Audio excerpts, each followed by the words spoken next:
बेंगलोरमधील HRS layout शहरामधील एकदम posh area. तसं पाहिलं तर या परिसरामध्ये गाड्याची नेहमी वर्दळ होते, पण रविवारी 20 एप्रिलला या परिसरामध्ये फारशी गर्दी नव्हती। याच परिसरामध्ये कर्नाटकचे सेवानिवृत्ती DGP ओम प्रकाश यांचा 3 मजली आलिशान बंगला आहे। सायंकाळच्या वेळेस या बंगल्यामध्ये एकदम शांतता होती। 7च्या दरम्यान जेव्हा पोलीस ओम प्रकाश यांच्या बंगल्यात शिरले तेव्हा बंगल्याच्या डायनिंग रूम मध्ये ओम प्रकाश यांचा मृतदेह अक्षरशः रक्ताच्या थारोळ्यात होता। त्यांच्या पोटावरती, छातीवरती जवळपास 12 ते 13 वार चाकूचे झाले होते। त्यांच्या काही अंतरावरच रक्तानी माखलेला चाकू पडलेला होता। 67 वर्षीय ओम प्रकाश यांचा मृत्यू झालेला होता। एका DGPची एवढी भयंकर पद्धतीने हत्या आणि घरामधील ते दृश्य पाहून कोणालाही धक्का बसेल।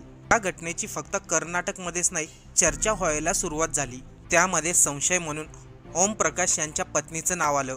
पण DGP असलेल्या ओम प्रकाश यांची हत्या नेमकं कोणी केली आणि का केली? जेव्हा या हत्येचं रहस्य उलगडलं ते धक्कादायक होतं। नेमकं DGP असलेल्या ओम प्रकाश यांच्याबरोबर घरामध्ये काय झालं, चला सविस्तर पाहू। रविवारी 20 एप्रिल 2025 सायंकाळी 4:30 पावणे 5च्या सुमारास बेंगलोरच्या पोलीस कंट्रोल रूमला एक फोन आला।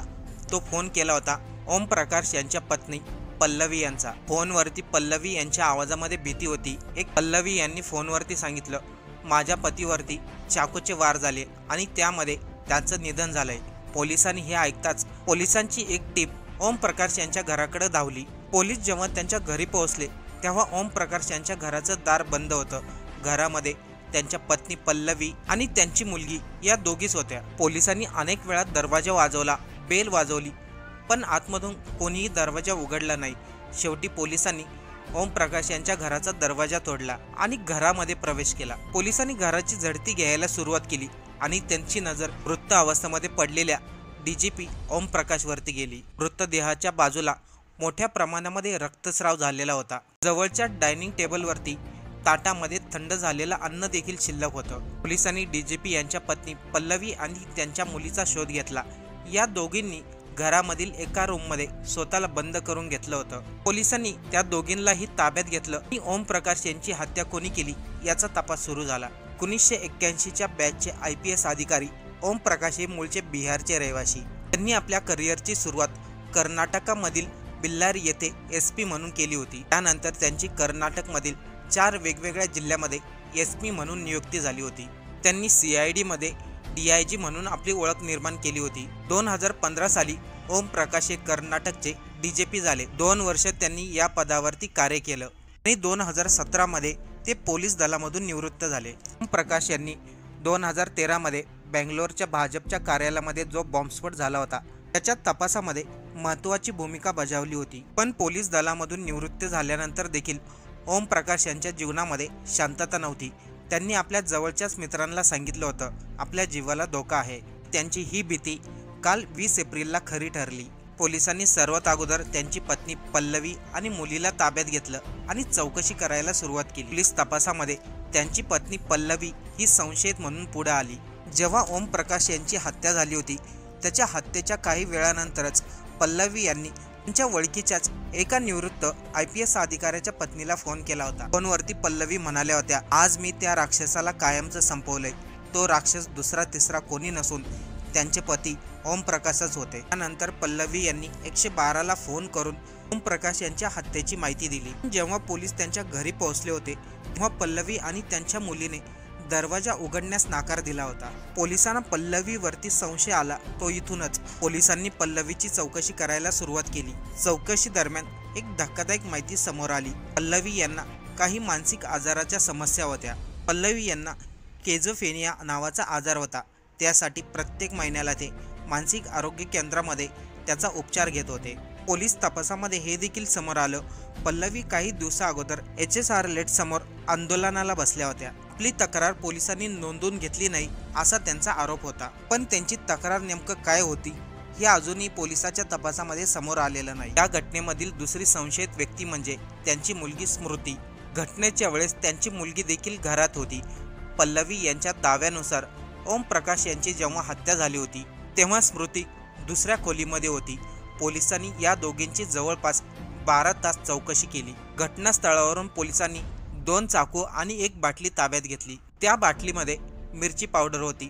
हल्लेखोराने सर्वात प्रथम ओमप्रकाश यांच्या चेहऱ्यावरती मिरची पावडर फेकली होती. या कारणामुळे त्यांना काहीच दिसेनासा झालं आणि याचाच फायदा घेत त्यांच्यावरती चाकूने वार करण्यात आले. ओमप्रकाश यांच्या पोटावरती, मानेवरती आणि छातीवरती जवळपास 12 ते 13 जखमा होत्या. यापैकी एक खोल जखम त्यांच्या मानेवरती झाली होती, म्हणजे चाकू मानेच्या खोलपर्यंत गेला होता. त्यामुळे ओमप्रकाश यांचा जागीच मृत्यू झाला होता. पोलिसांच्या दाव्यानुसार पल्लवी यांनीच आपला पती ओमप्रकाश यांची हत्या केली आहे. पण त्यांनी एवढ्या क्रूरपणे आपल्या पतीची हत्या का केली? पोलीस तपासामध्ये समोर आलेला महत्त्वाचा मुद्दा म्हणजे संपत्तीचा वाद. डीजीपी असलेल्या ओमप्रकाश यांना संपूर्ण संपत्ती त्यांचा मुलगा कार्तिक याच्या नावावरती करायची होती. परंतु त्यांची पत्नी पल्लवी मात्र या निर्णयावरती नाराज होती. रविवारी 3 ते 4च्या दरम्यान ओमप्रकाश आणि त्यांची पत्नी पल्लवी यांचा या मुद्द्यावरून जोरदार वाद झाला असं सांगितलं जातंय. हे भांडण इतकं वाढलं की पल्लवी यांनी त्यांच्या पतीची हत्या केली. मिळालेल्या माहितीनुसार पल्लवी आणि त्यांचे पती ओमप्रकाश यांचा एका जमिनीवरून वाद चालू होता. त्या वादामुळे देखील पल्लवी यांनी ओमप्रकाशची हत्या केली असं सांगितलं जातंय. त्यामुळे एकट्या पल्लवीनी डीजीपी यांची हत्या केली की संपत्तीच्या वादासाठी त्यांच्या मुलीने देखील हत्येसाठी मदत केली असा आता प्रश्न उपस्थित होतोय. कारण की आईने जर हत्या केली होती तर मुलीने पोलीस आल्यावरती दरवाजा का उघडला नाही? जर आई तिच्या वडिलांना संपवत होती तर मुलीने आईला का थांबवलं नाही? सर्व प्रश्नांची उत्तरं पोलिसांकडून अपेक्षित आहे. ओमप्रकाश यांचा मुलगा कार्तिक यांनी देखील या घटनेनंतर त्याची आई आणि बहिणीविरुद्ध गुन्हा दाखल केला आहे. या संपूर्ण प्रकरणामध्ये संपत्तीचंच कारण असू शकतं असं स्पष्ट दिसतंय. याचं कारण म्हणजे पल्लवी यांना असलेला आजार. या आजारामध्ये व्यक्तीच्या डोळ्यासमोर एक काल्पनिक जग उभा राहतं. आपल्या खऱ्या आयुष्यामध्ये आपल्यासमोर ज्या व्यक्ती आपल्याला दिसतात त्याचा अर्थ आजार असलेला व्यक्ती आपल्या पद्धतीने काढत असतो. त्यांना नेहमी भास होतात. त्यांची बोलण्याची पद्धत बदलते आणि त्यांच्या बोलण्यामध्ये कोणतंही लॉजिक नसतं, कारण की त्यांचं बोलणं हे त्यांच्या काल्पनिक जगाला धरून असतं. या रुग्णाला नेहमी असं वाटतं कोणीतरी आपल्याला कंट्रोल करतंय, कोणीतरी आपल्याला नेहमी दाबायचा प्रयत्न करतोय. त्याचा परिणाम म्हणजे या आजारावरती पुरेशी काळजी न घेतल्यामुळे त्याचा परिणाम म्हणून वर्तमान काळामध्ये दिसू शकतो. त्या अगोदर पल्लवी यांनी दावा केला होता त्यांचा पती ओमप्रकाश हे त्यांच्यावरती हल्ला करू शकतात. अनेक वेळा कारण नसताना ओमप्रकाश घरामध्ये बंदूक घेऊन फिरतात. नेहमी घाबरलेल्या अवस्थेत असायच्या.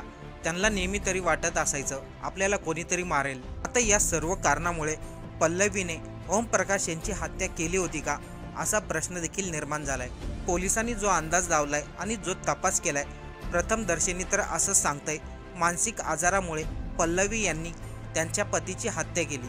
पण आता तपासामध्ये आणखीन काय खुलासे होतात हे पाहण्यासारखं असेल.